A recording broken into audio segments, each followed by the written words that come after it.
शाला तुम जैसे लोगों की वजह से जब्बार साहब गिरफ्तार है। हम जैसों की वजह से? क्या मतलब है तुम्हारा? जरा खुल के बात कर। मैं जब भी बात करता हूँ खुलखुलाकर बात करता हूँ। दोबारा रिपीट कर देता हूँ, शाला शाला तुम जैसे लोगों की वजह से जब्बार साहब गिरफ्तार है। मैंने पहले ही तुम्हें कह दिया था जब्बार साहब को पूरा बैकअप चाहिए, या तो तुम बुद्धि लो या उस कर्नल के साथ मिला हुआ है। हमार बाप बनने की कोशिश मत कर। तू औकात में रह। हमारे बस एक ही बात है, फारूक साहब, और हम यहाँ तुम्हारे सवालों के जवाब देने नहीं आया। हमने चारों तरफ अपनी फोर्स को इन्फॉर्म कर दिया है। उक्तिबानी में जो हमारे इन्फॉर्मर हैं वो इस बारे में कुछ नहीं जानते। मुझे तो इसमें हिंदुस्तान और रॉ का हाथ लगता है। हर इल्जाम हम हिंदुस्तान पर डालकर अपनी जिम्मेदारियों से जान नहीं छुड़वा सकते। हिंदुस्तान के दिफा में न जाने किस तरह तुम्हारे जहन में तमाम दलाइल आ जाते हैं। तुझे तो इन सलाखों के पीछे आना ही था। तुम्हारा कानून और उसके हाथ बहुत जल्द टूटने वाले हैं। गेम तो अब शुरू हुई है। मैं तो सोचता हूं कि तुमको बांग्लादेश के आर्म फोर्सेस में नौकरी दे दूं। हलक से उतर कर सीने में दिल को चीर देता हूं मैं। तो फौजी है या फलसफी? तुझे तो मारना ही पड़ेगा ताकि तेरे कर्नल अफसरान और तेरी पूरी कौम को यह पैगाम जाए कि हिंदुस्तान तुम लोगों की जड़ों में बैठ चुका है। मेरी शहादत से हिंदुस्तान में पैगाम तो जरूर जाएगा कि तुम्हारी सारी जद्दोजहद के बावजूद भी तुम इस पाकिस्तान के फौजी को ना तोड़ सके हो ना खरीद सके हो। गद्दारी का तमगा अलग मिला है हमें। तुझे अपने गद्दार होने पर कुछ शक है क्या? जिस दिन से तूने हमसे हाथ मिलाया ना, उस दिन से तेरा दीन धर्म सब भ्रष्ट हो गया है। हाँ, मैंने की है गद्दारी अपनी फौज से, मगर अपनी आजादी की खातिर। हमारी हद हिंदुस्तान की लक्ष्मण रेखा से शुरू होती है और वहीं पर खत्म।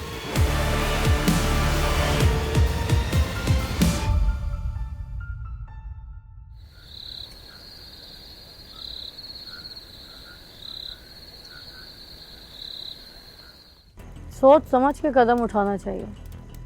एहतियात तो जरूरी है। मैडम, कर्नल अफरा साहब ने कल जब्बार साहब से सवाल जवाब किए। जब्बार साहब ने ऑपरेशन के बारे में कर्नल को कोई बात नहीं बताई। जेल के अंदर और जेल के बाहर कर्नल ने स्पेशल सिक्योरिटी खड़ी कर रखी है।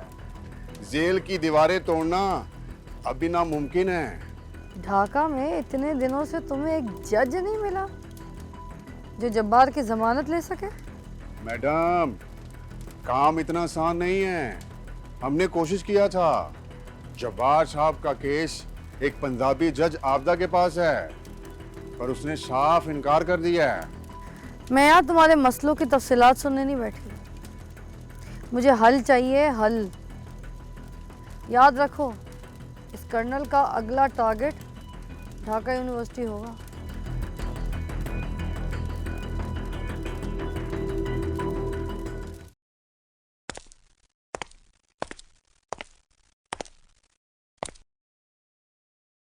अरे चच्चा जी, जब से हम ढाका यूनिवर्सिटी आए हैं ना, आज पहली मर्तबा बहुत खुश हैं, बहुत ज्यादा। क्योंकि लाठी निकल आई तेरी। ये अपने तमाम बेवजन शेरों का साथ ढाका यूनिवर्सिटी छोड़ रहा है। आखिर हमें बता दिया, हम भी खुश हो ले और मिठाई का तकाजा कर ले। अरे हम जैसे साहिबे किरदार और साहिबे जुबान हस्ती से मिठाई के नाम पे रिश्वत का ख्वाब भी नहीं देखना, बद तहजीबी है ये। और हम तो इसलिए खुश हैं कि निजामुद्दीन के ढाका आने से और अदनान के हमारी जिंदगी और कमरे से दफा हो जाने के बाद पूरे कमरे पर सिर्फ और सिर्फ गुलफाम का राज होगा। गुलफाम का। No more disturbance and no more noise. समझे अंकल जी? Bye bye. अबे ओ तमीजदार, बेवजन शेरों के खालिक, अगर तेरी जिंदगी में आंसू और मनसीर से नाना भर दी तो मिठाई की कसम सारी जिंदगी मिठाई नहीं खाऊंगा। पूरा कमरा तुझे मिल गया, यानी आधा कमरा खाली।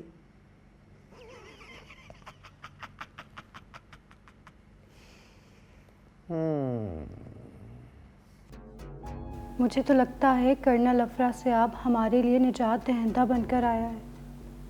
मुझे तो अब रिहाई की उम्मीद होने लगी है। इनकी जहनी हालत देख के तो लगता है कर्नल ने तबाही फेर दी। अब बस ढाका में ऑपरेशन स्टार्ट हो जाए, फिर हमें भी रिहाई मिल जाएगी।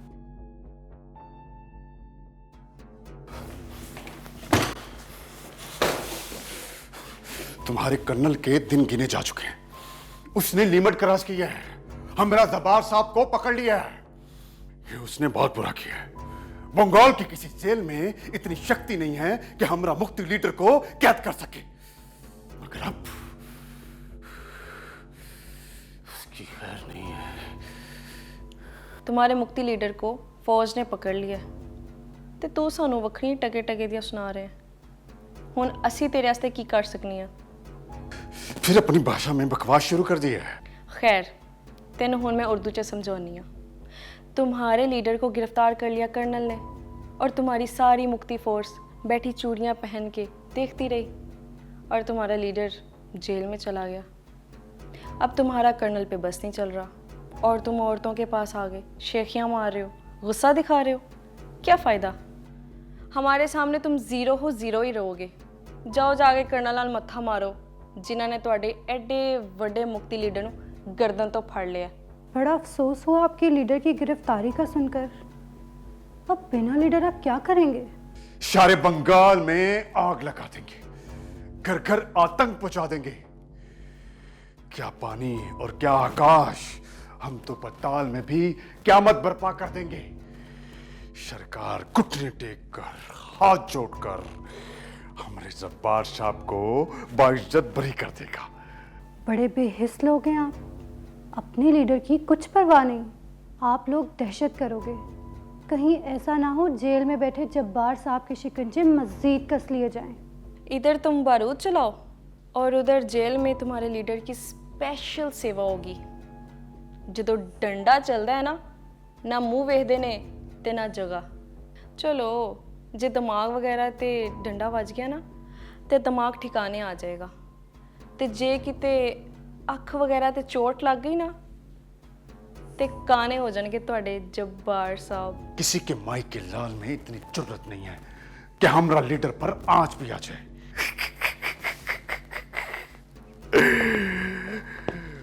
बाकी एक आइडिया आया हमारे दिमाग में, क्योंकि तुम दोनों के अदले बदले जब्बार साहब को रिहाई दिलवाई जाएगी। वाह वाह, क्या शानदार आइडिया आया हमारे दिमाग में।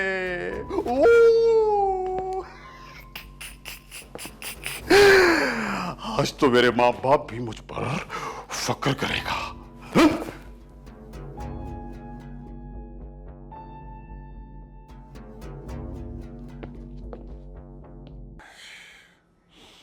शोला, फौज ने हालात बहुत टाइट कर दिए। मुझे तो लगता है बहुत जल्द रेड पड़ने वाली है। हमारे होते हुए चिंता तो बिल्कुल नहीं करनी। जगन्नाथ हाल पे तो सबकी नज़रें हैं, लेकिन इकबाल हाल पे किसी की नज़र नहीं पड़ती, क्योंकि यहाँ मगरबी पाकिस्तान के लड़के रहते हैं। तो तेरा मतलब है कि शोला मैं कुछ दिन के लिए इकबाल हॉल में शिफ्ट हो जाऊं? जी साहब, इकबाल हॉल से ज़्यादा प्रोटेक्शन नहीं मिलेगी आपको। इन मगरबी पाकिस्तानियों के खिलाफ आज़ादी की तहरीक चल रही है। इन मगरबी पाकिस्तानियों से मुझे घिन आती है, घिन। और तू कह रहा है कि शोला मैं इनके साथ इकबाल हॉल में एक छत के नीचे रहूं? वाह साहब, बुरे वक्त में गधे को भी बाप बनाना पड़ता है। अच्छा तो एक बात बताओ कि क्या इकबाल हॉल में कमरा खाली है मेरे लिए? नहीं साहब, कमरा तो खाली नहीं है। हाँ, अलबत्ता एक कमरा आधा खाली है। शौला, ऐसा कौन सा कमरा है जो आधा खाली है?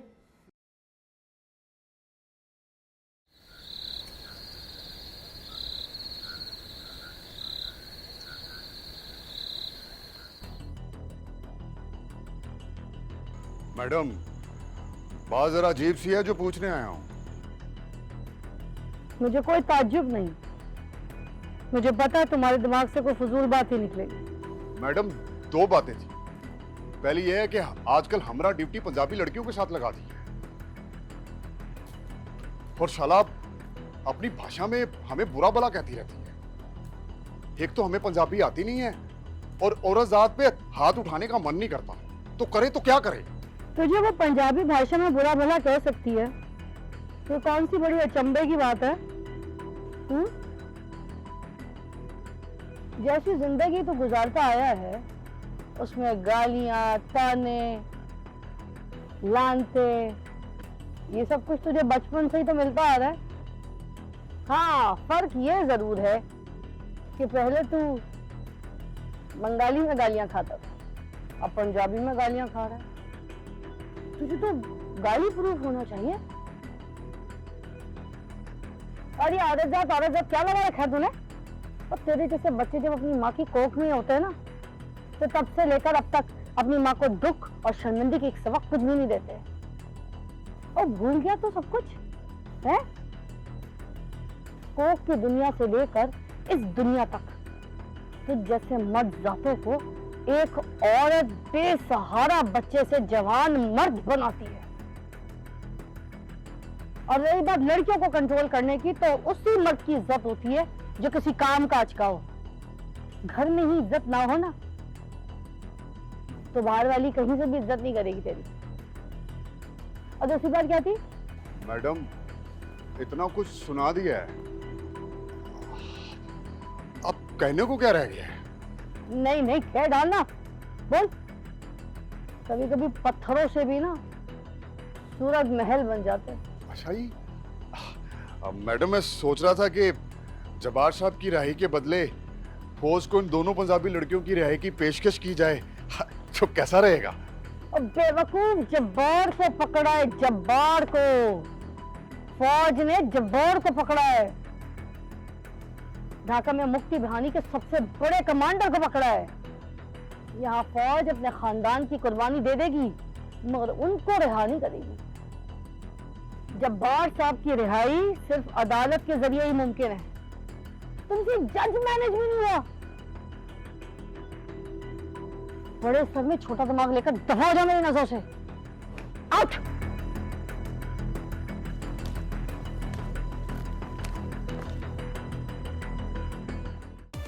जवाहर से कहो कुछ हफ्तों के लिए हमारे महफूज अड्डे लाहौर चला जाए।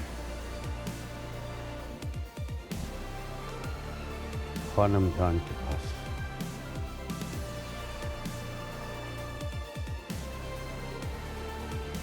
जब तक ये कर्नल ट्रांसफर नहीं हो जाता या इसका जोश ठंडा नहीं पड़ता था, सब ऑपरेशन बंद कर दो। सुना है कि जेल में आपकी कर्नल के साथ लड़ाई हो गया था। हाँ, भाषण सुना रहा था, वर्दी और शहादत की मंजिलें गिरा रहा था। हमने भी तुरुप का पत्ता चल दिया, चैलेंज कर दिया हमने कर्नल को।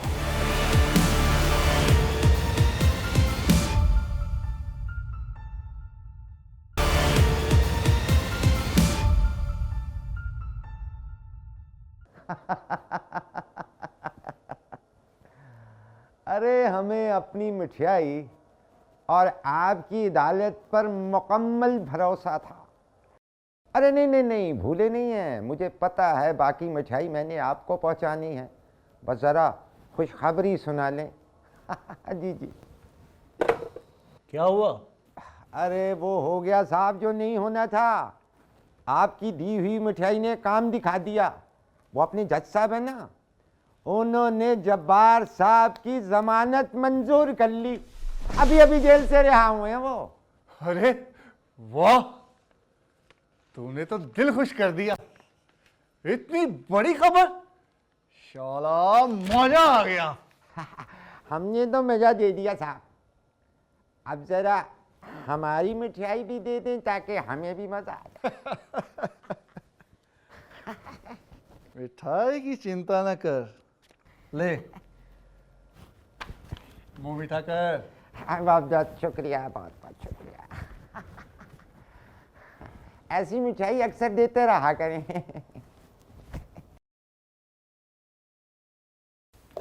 अल्लाह हाफिज, अल्लाह हाफिज। अरे वाह, क्या बात है, आज तो मिठाइयाँ ही मिठाइयाँ हो गई।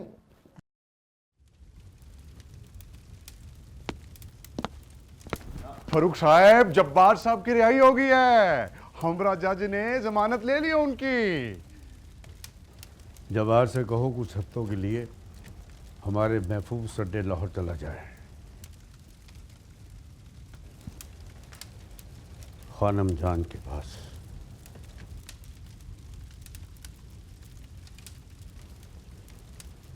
जब तक ये कर्नल ट्रांसफर नहीं हो जाता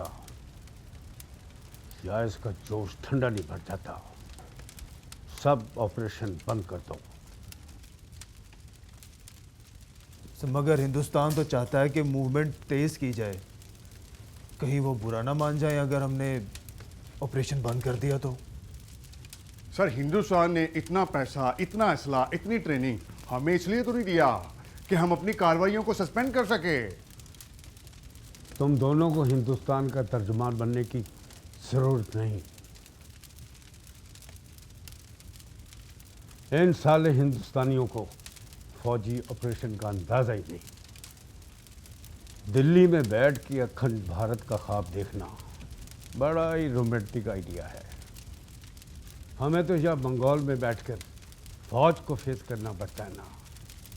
वो शाला राव का एजेंट क्या बोल रहा था, बंगाली आगे आगे और हिंदुस्तान की सेना पीछे पीछे। हिंदुस्तानी सेना की टांगें कांपती हैं, अगर हमारे कांधे ना हों तो उन शालों की बंदूकें थर थर कांपें। स्टॉप ऑल द मुक्ति operations until my next order.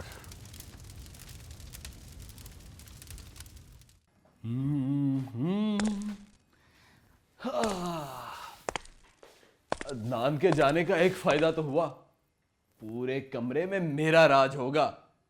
ना खराटों की आवाज और ना को फजूल की बकबक। गुलफाम का राज, गुलफाम का राज। यहाँ के राजा हम हैं, और जब तक इस कमरे में हम समाया है, तू हमारा सेवाकार रहेगा। याला, ये क्या भयानक ख्वाब देख रहा हूं मैं। क़यामत की निशानी है। ए शोला, गालियां दे रहा है, वो भी अपनी बोशा में। अरे नहीं जनाब, हम तो साहिबे जुबान है। उर्दू जुबान की लाज हमसे है। कभी गलती से भी उर्दू जुबान में गाली नहीं दे सकता। आप तो राजा भोज हैं धरती पे, मैं मतलब राजा भोज, और मैं एक गरीब सा शायर। आपकी महानता इस छोटे से कमरे में कैसे समा सकती है? हाँ, ये एकदम बराबर बोला तूने। बहुत सख्ती कर दी है ना वो तुम्हार फौज ने। तो यहाँ इकबाल हॉस्टल में तुम पाकिस्तानियों के साथ रहेंगे तो उनका ध्यान नहीं जाएगा। अरे माई बाप, आपको हाथ डालने की जरूरत कौन कर सकता है ढाका में? बहुत तेजी दिखा रहा है वो तुम्हार कर्नल अफराज सियाब। हमको तो यही ऑर्डर है कि यहाँ तुम्हार साथ रहें, अंडरग्राउंड। आप तो यहाँ के इतने बड़े डॉन हैं, आपको ऑर्डर कौन दे सकता है?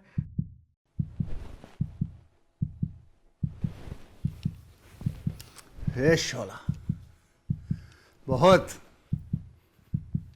बढ़िया है तुम्हार कमरा, और जब तक हम इस कमरे में है मुझे तुझे सीधा करने का और तुझे हमार सेवा करने का मौका मिलता रहेगा। सेवा? कैसी सेवा?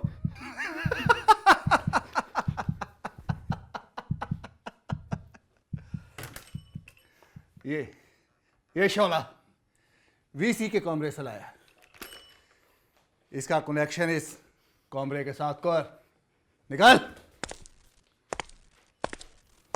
शाला नींद खराब कर दिया।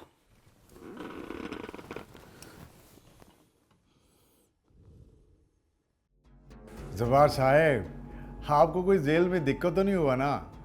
हमने सबको अलर्ट कर रखा था आपकी सेवा के लिए। बहुत मजा आया कर्नल के साथ, बहुत मजा आया। रिपोर्ट पक्की थी उसकी, सब जानता था हमारे बारे में, हमारे जराइम की फहरिस्त पढ़ पढ़ कर सुना रहा था। सुना है कि जेल में आपकी कर्नल के साथ लड़ाई हो गया था। हाँ, भाषण सुना रहा था, वर्दी और शहादत की मंजिलें गिना रहा था। हमने भी तुरुप का पत्ता चल दिया, चैलेंज कर दिया हमने कर्नल को। फिर क्या हुआ साहब? फिर क्या होना था, हमारी जंजीरें तोड़ दी गईं। लोहे से लोहा टकराया, पंजे से पंजा आजमाया, कभी कर्नल हावी, कभी हम। फिर आगे क्या हुआ साहब? फारूक साहब सही बोले थे, ये कर्नल है बहुत सख्त। फारूक साहब नजर नहीं आ रहे, कहां हैं? फारूक साहब बिजी हैं। आपके लिए एक पैगाम है, आप अंडरग्राउंड हो जाएं। फौज अभी अलर्ट है और वो कर्नल भी आपके पीछे पड़ा हुआ है। फारूक साहब का कहना है कि आप लाहौर चले जाएं। लाहौर? लाहौर किसके पास? हुसन की देवी के पास, जिसके दम से मुक्ति तहरीक को ला ला ला ला ला ला 4 चांद लग गए। मुक्ति टाइगर्स लाहौर चले जाते हैं, मगर किसके पास? सर लाहौर में उसी के पास जाएंगे जहां जब बंगाल की सरजमीन जब्बार पे तंग हो जाती है तो वो भी चला जाता है। लाहौर में आखिर मुक्ति टाइगर्स की कौन सी ऐसी पनाहगाह है जहां ये पनाह ले लेते हैं? सर लाहौर के बाजार हुस्न की मलका खानम जान के पनाहगाह में। जबार साहब खानम जान के पहलू में होंगे। खानम जान, ये कौन सी बला है? इसका क्या ताल्लुक है मुक्ति भानी से? खानम बंगाली है मैडम, बंगाली। लाहौर की बाजार हुस्न की मलका है। जब भी हम पर बुरा वक्त आता है तो खानम जान के अड्डे पर मुक्ति वाले अंडरग्राउंड हो जाते हैं। ये ले खानम।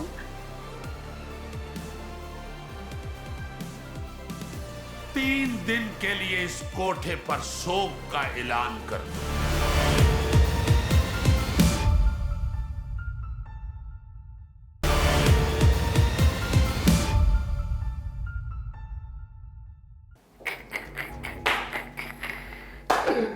मुझे बधाई दो, आज मैं बहुत खुश हूँ। क्यों भाई, सालगिरह है तुम्हारी? छोड़ो यार, इसको क्या पता होगा कि ये किस दिन और किस तरह इस दुनिया में आया। इसकी हालत देख के तो लगता है इन्हें सच्चा प्यार नहीं मिला। आज हमरे विजय का दिन है, जब्बार साहब रिहा हो गए हैं। अरे इसे खुश हो लेने दो, क्या पता दोबारा गिरफ्तार ना हो जाए इनका लीडर। कैसे रिहा हुआ आपका जब्बार? जब्बार साहब को जमानत मिली है, बाइज्जत तरीके से रिहा हुए हैं जब्बार साहब। खून का रसिया, लाशों का सौदागर, जब्बार, और वो भी बाइज्जत। रुसवाइयाँ इतनी मिली कि ए इज़्ज़त तेरे बगैर जीने की आदत सी हो गई। जैसे जिल्लत के समुंदर में, बदनामी की दलदल में मेरी शोहरत सी हो गई। वो कर्नल बहुत अकड़ रहा था जब्बार साहब को गिरफ्तार करके। उसे मालूम नहीं था हमरा शेर को जेल के पिंजरे में कैद नहीं किया जा सकता। खच्चर पर किताबें लादने से गधा आलिम नहीं बन जाता, और निहत्ते लोगों का कत्ल करने वाला बुज़दिल कायर तो हो सकता है, मगर शेर नहीं। शाला हमरा बस चले ना, तुम पंजाबियों की नस्लें मिटा दें। हर जुल्म याद है मुझे, हर जुल्म का हिसाब होगा। लावा पकड़ा है सीने में, लावा।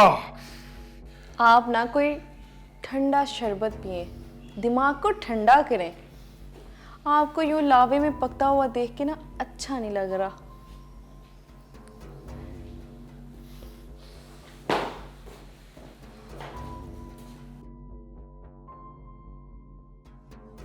जब्बार की रिहाई की खबर तो बहुत बुरी है सारे ढाका के लिए। और हमारी अदालतों का हाल देखो, किस तरह इन दहशतगर्दों के आगे सरनगू हैं। हज़रत अली ने कहा था, कुफ्र की हुकूमत तो चल सकती है मगर जुल्म की नहीं।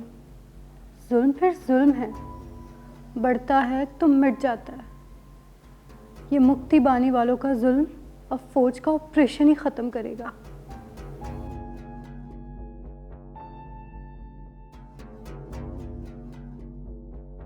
देखो आबदा, मुक्ति बाहिनी वालों के साथ बहुत जज्बाती होकर बात करने की जरूरत नहीं है। तुम इन लोगों को जानती नहीं हो। हाँ हाँ ठीक है, तुम बहुत अपराइट जज हो, मुझे पता है, लेकिन ये लोग अपराइट नहीं है भाई। जरा डिप्लोमेटिकली चलो। ये दहशतगर्द लोग हैं, इनसे झगड़ा करने में कोई फायदा नहीं।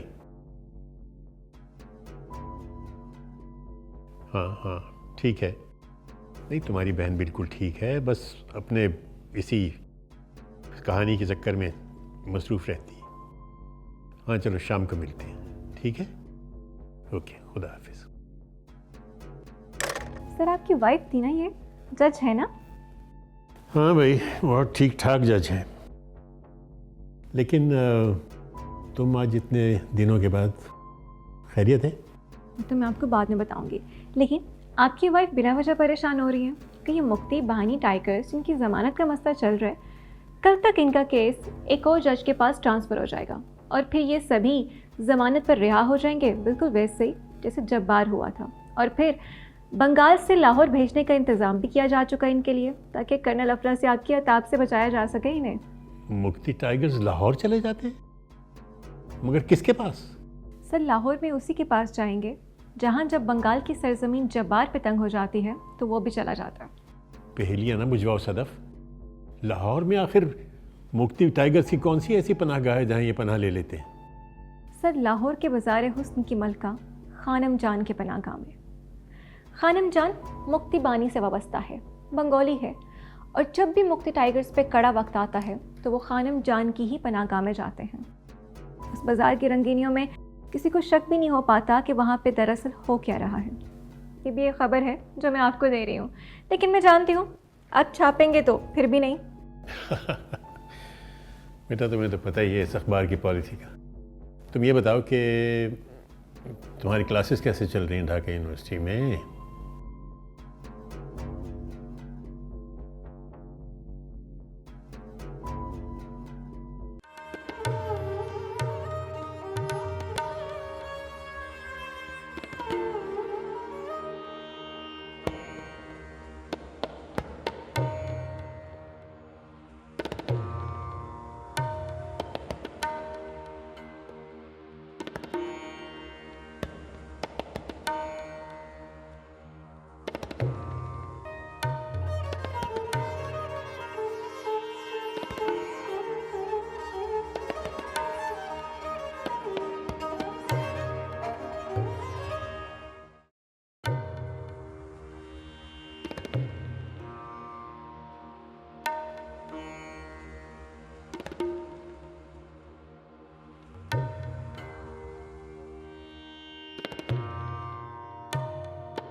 वाह खूब है।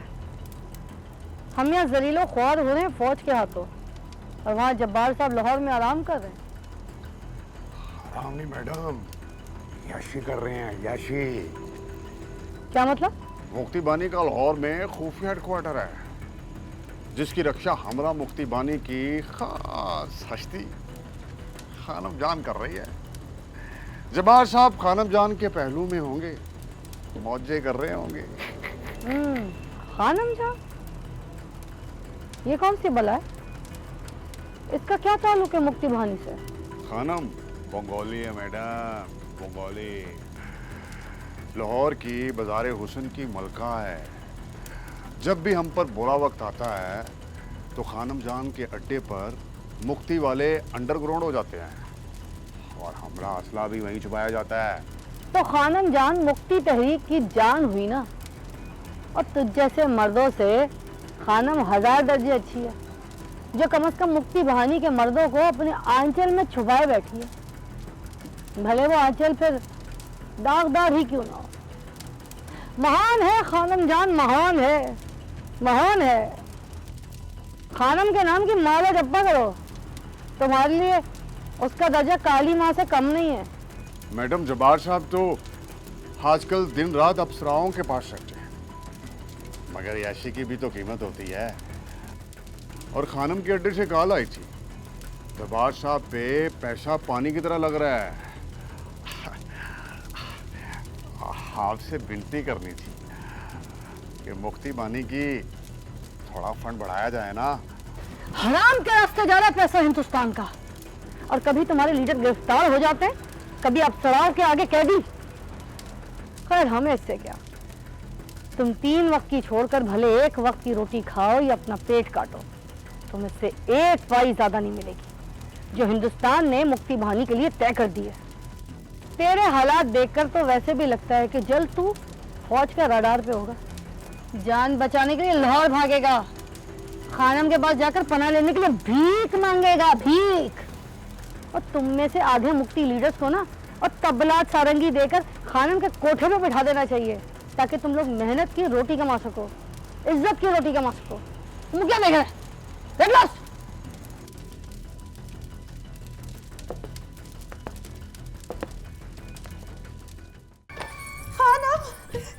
खानम, खानम, हमारी दिलरुबा के यहाँ बेटा पैदा हुआ है।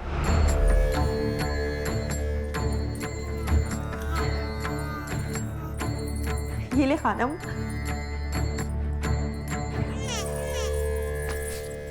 तीन दिन के लिए इस कोठे पर शोक का ऐलान कर दो, सफे मातम बिछा दो और दिलरुबा की इस गलाजत को भिजवा दो यतीम खाने। खानुम के कोठे पर मर्द सिर्फ तमाशबीन ही तो अच्छा लगता है,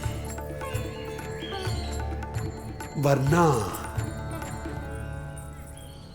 इस नहूसत का हमारे साथ क्या ताल्लुक? हम तो यूं एक दूसरे के आंसुओं से घुल गए, हम तो यूं एक दूसरे के आंसुओं से घुल गए। जिस तरह कच्चे मकान, जिस तरह कच्चे